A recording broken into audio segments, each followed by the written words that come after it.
Ma maison en Dordogne a été dévastée par la tempête. Je suis allée chercher refuge chez mon fils à Bordeaux.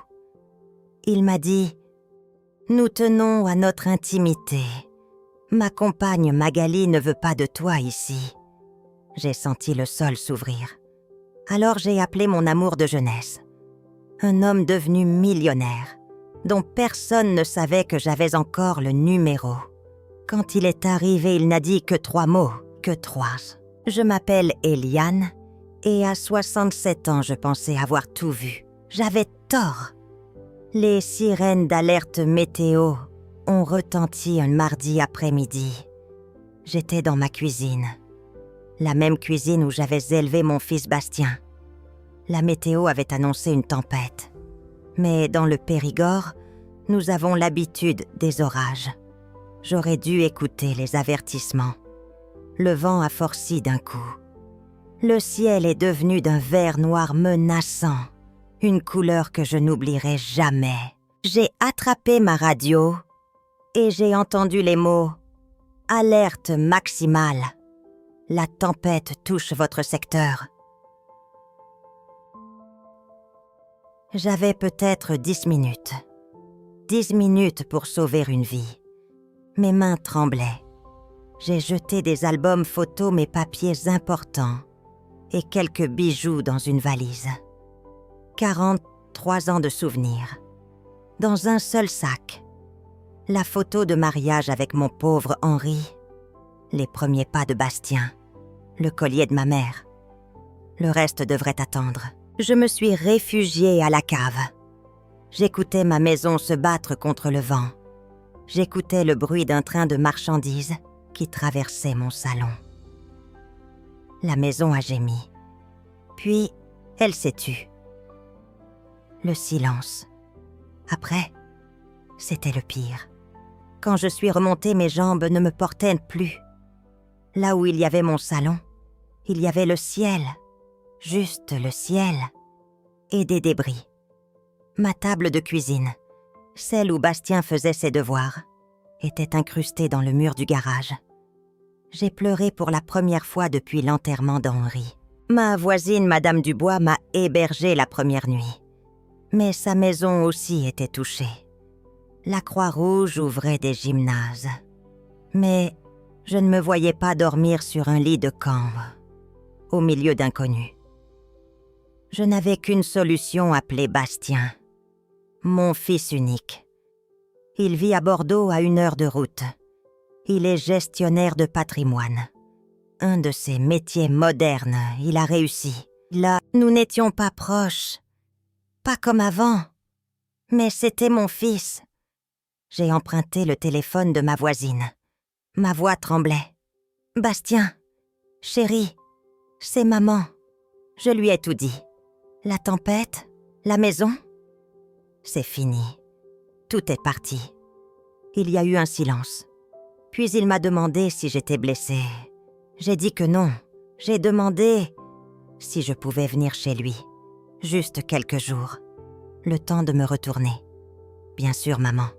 Bien sûr. Viens. Le soulagement m'a presque fait tomber. Mon fils. Il allait s'occuper de moi. L'expert de l'assurance est venu le lendemain.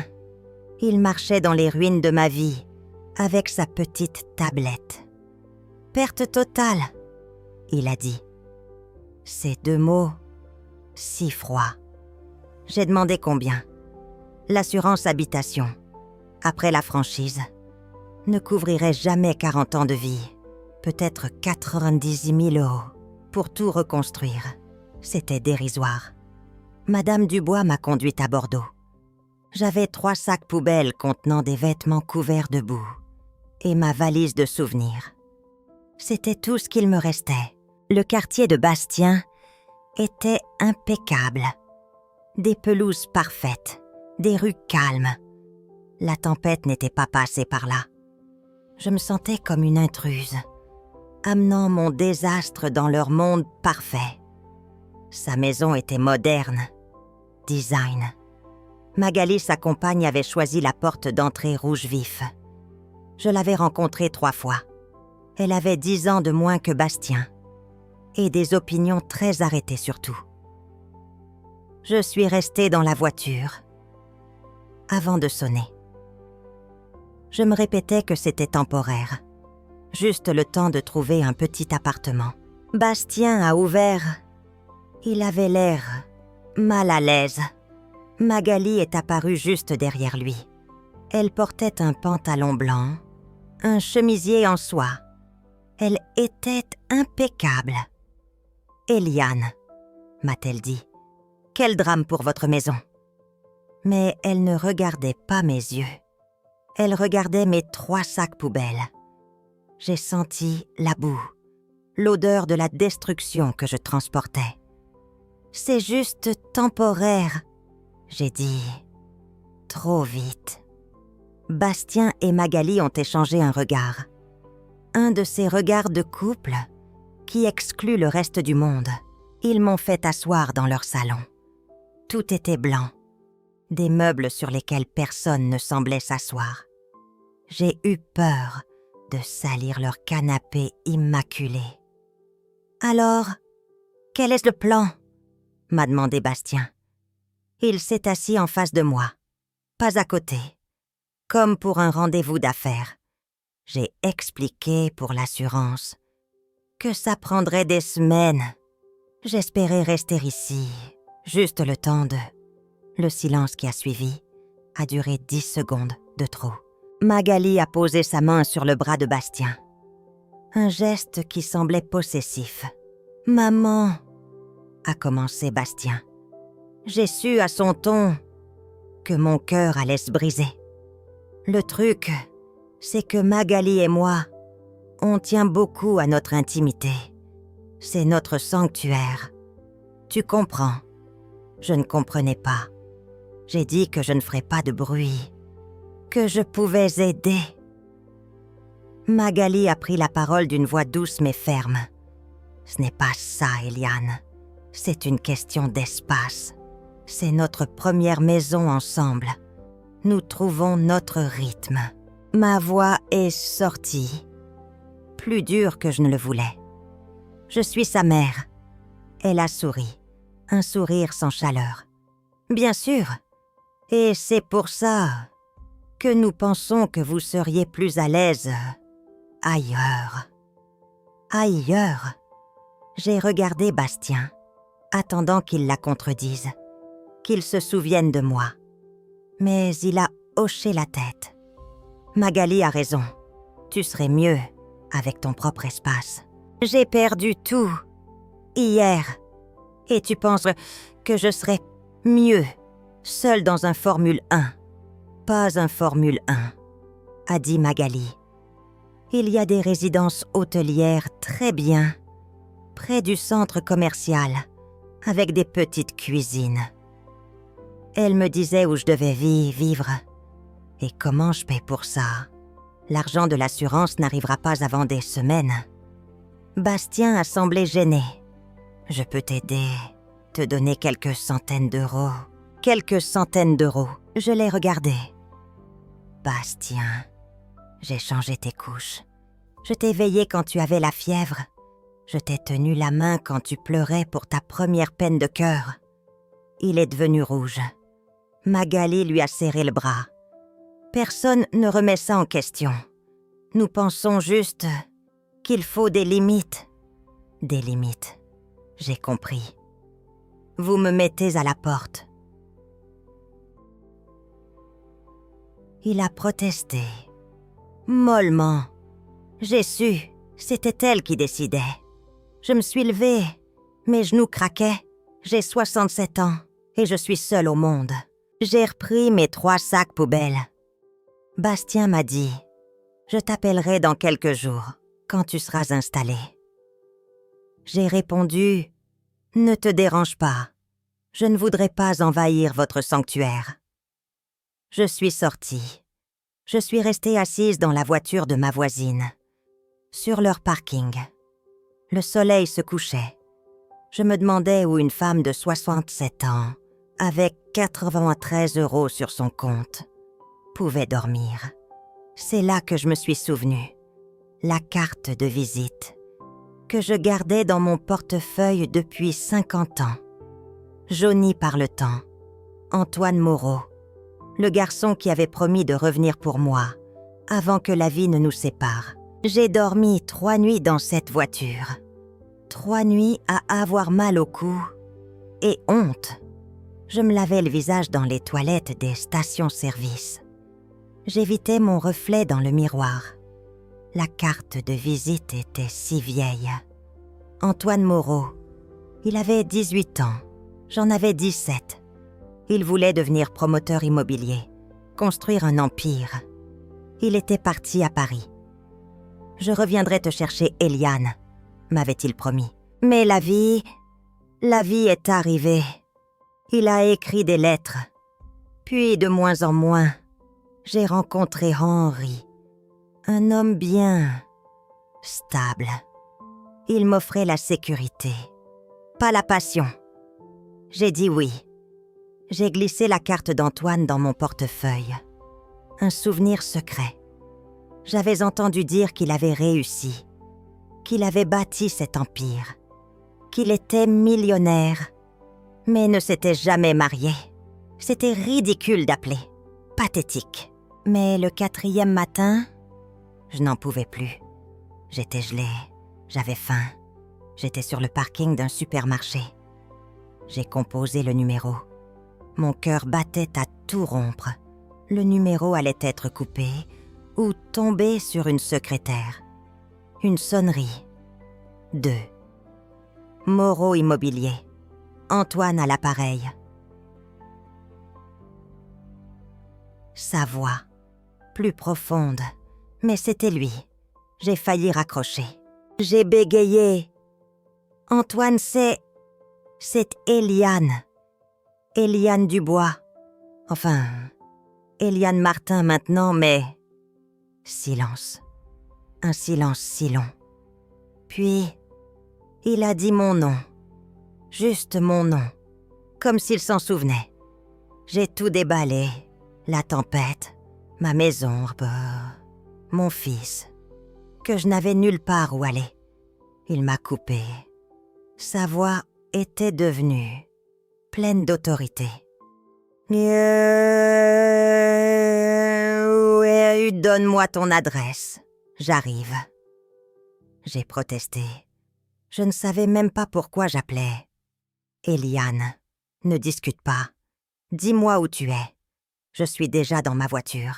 Il est vraiment venu. 2 heures plus tard, une magnifique Mercedes noire l'est entrée sur le parking. Elle s'est garée près de moi. La portière s'est ouverte. Et il est sorti. Les cheveux étaient argentés.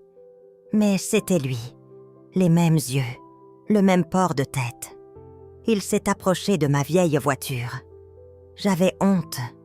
Je n'avais pas été coiffée depuis 4 jours. Je sentais le désespoir. Il a frappé à ma vitre. J'ai baissé la vitre. « Bonjour, Eliane. » Il m'a regardée longuement. Il a dit 3 mots. « Tu es magnifique. » Et je me suis effondrée. J'ai pleuré. 50 ans de larmes retenues. La honte, la peur, le rejet. Il n'a rien dit. Il a ouvert ma portière, m'a aidée à sortir et m'a prise dans ses bras. Il sentait bon. Il sentait la sécurité. Il m'a caressé le dos pendant que je tremblais contre son pull en cachemire. J'aurais dû appeler il y a des années, m'a-t-il murmuré. Il a pris mes 3 sacs poubelles et les a mis dans le coffre de sa Mercedes comme si c'était des trésors. « On va où ?» j'ai demandé. Il m'a ouvert la portière passager. « À la maison. » Sa maison. Ce n'était pas une maison. C'était un domaine, près de Saint-Émilion. Une bâtisse en pierre, entourée de vignes. Élégante, solide. Il m'a regardé la regarder. « Elle est trop grande, » m'a-t-il dit. Je l'ai construite en pensant la remplir un jour. Mais il n'a pas fini sa phrase. Je lui ai demandé « Tu ne t'es jamais mariée ?» Il m'a regardée avec une tristesse infinie. J'ai failli, il y a 5 ans, mais j'ai tout annulé. La veille du mariage. J'étais stupéfaite. Pourquoi? Il a pris ma main. Sa main, si chaude. Je lui ai dit la vérité. Que j'étais toujours amoureux d'une fille que j'avais connue il y a 50 ans. Que je ne pouvais pas l'épouser, car mon cœur était déjà pris. Je n'ai pas su quoi répondre. Il m'a fait entrer. La cuisine était immense. Il m'a préparé à manger un repas simple. Mais c'était le meilleur repas de ma vie. Je lui ai tout raconté. Henri, Bastien, Magali, la tempête, l'humiliation. Il m'a écoutée sans jamais me lâcher la main. Il m'a dit « Je ne suis pas triste que tu aies appelé. Je suis juste triste que ça ait pris 50 ans. » 3 semaines plus tard. Bastien a appelé. J'étais dans le jardin d'Antoine. Je m'occupais de ses roses. J'étais heureuse. Le nom de Bastien sur mon téléphone m'a glacée. « Maman, j'ai essayé de te joindre. Où es-tu, Madame Dubois m'a dit que tu n'étais plus à l'hôtel. Je lui ai dit que j'étais chez un ami. Quel ami, tu n'as pas d'amis riche. » Son arrogance m'a blessée. Puis il a changé de ton. « Écoute, Magali et toi, on a discuté. On a peut-être été un peu dur. Tu peux venir. Tu peux prendre la chambre d'amis. » L'offre, qui m'aurait sauvée il y a 3 semaines, me semblait maintenant si vide. Qu'est-ce qui a changé Bastien? Il a hésité. La famille, c'est important. Ce qu'il voulait dire, c'est qu'il avait entendu les rumeurs. Que sa mère, sans abri, avait été recueillie par un homme très riche. Il était curieux. C'est très gentil, Bastien. Mais je suis parfaitement heureuse où je suis. Il s'est énervé. Tu ne peux pas vivre chez un inconnu. C'est dangereux. On veut te rencontrer.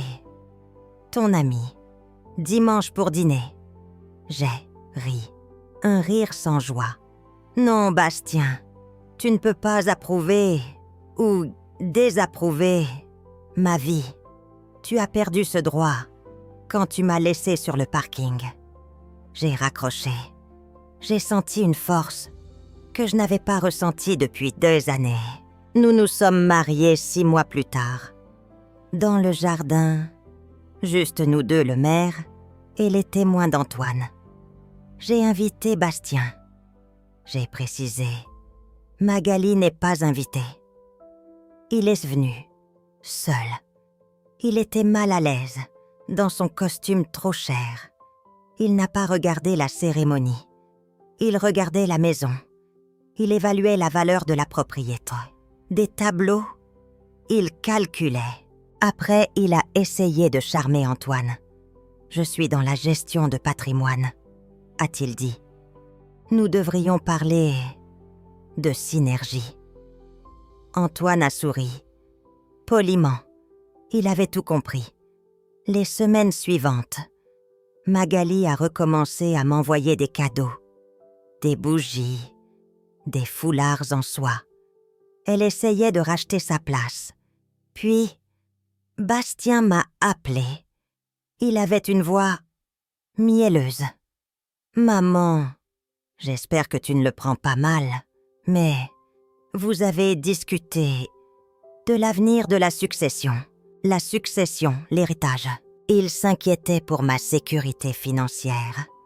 Le même fils qui m'avait proposé quelques centaines d'euros pour que je disparaisse de sa vie. » J'ai raccroché, en pleurant de rage.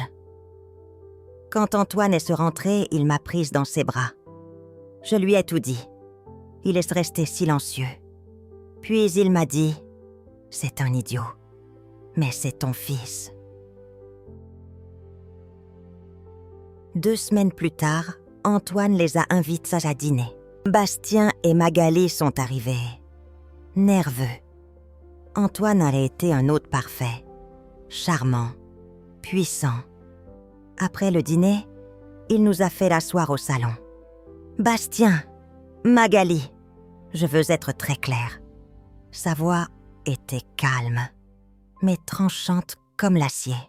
« Nous avons remarqué votre intérêt soudain pour le bien-être d'Eliane. » Il les a regardés. « Vous l'avez abandonnée quand elle n'avait rien. Vous lui courez après, maintenant qu'elle est ma femme.